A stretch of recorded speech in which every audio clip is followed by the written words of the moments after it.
नमस्कार मित्रांनो, आपलं स्वागत आहे आपल्या YouTube channel V K market school. आज आपण पाहणार आहोत जो गेली 2 दिवस शेअर पडत आहे. काल 20% आणि आज 10% डाऊन आहे. त्याचं नाव आहे ट्रान्सफॉर्मर अँड रेक्टिफायर लिमिटेड.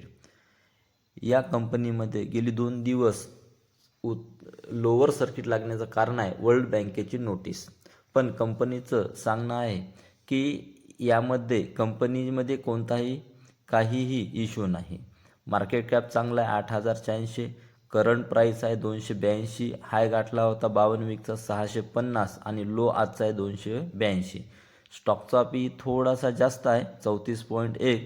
पण ROCE 28 आणि ROE रेट 23.4 आहे. प्रमोटर होल्डिंगसुद्धा गेली 2 ते 3 वर्षामध्ये थोडी कमी झालेली आहे. हा शेअर सध्या जर रेंज बाउंड राहिला 280-300 तर वरही जाऊ शकतो. पण त्यालासुद्धा ब्रेक केल्यास 180 ते 200 पर्यंत येऊ शकतो.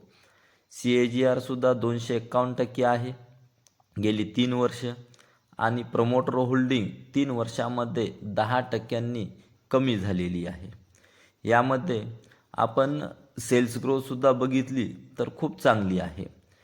OPMसुद्धा चांगला आहे 19%, 17%, 11% आहे. त्यासोबत नेट प्रॉफिटसुद्धा कंपनीचं चांगलं आहे. Net profit quarter on quarter वाढत आहे.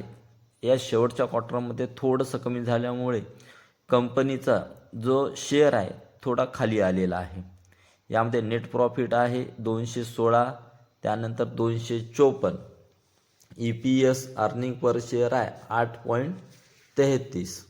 CAGR सुद्धा आपण सांगितलेलं आहे खूप चांगला आहे.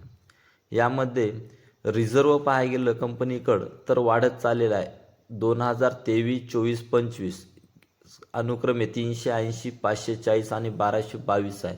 आणि कर्ज खूप कमी आहे 283 करोड. यामध्ये टोटल असेटसुद्धा चांगला आहे 2,187 करोडचा आहे. कॅश फ्लोसुद्धा कंपनीकडं चांगला आहे. त्यासोबत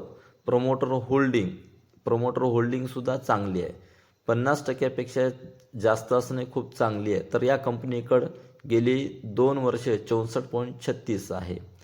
DIS हा थोडासा कमी झालेला आहे. FI सुद्धा थोडं 25मध्ये वाढलेलं होतं आणि या क्वार्टरमध्ये थोडंसं कमी झालेलं आहे 11.33 वरून 11.21 आहे.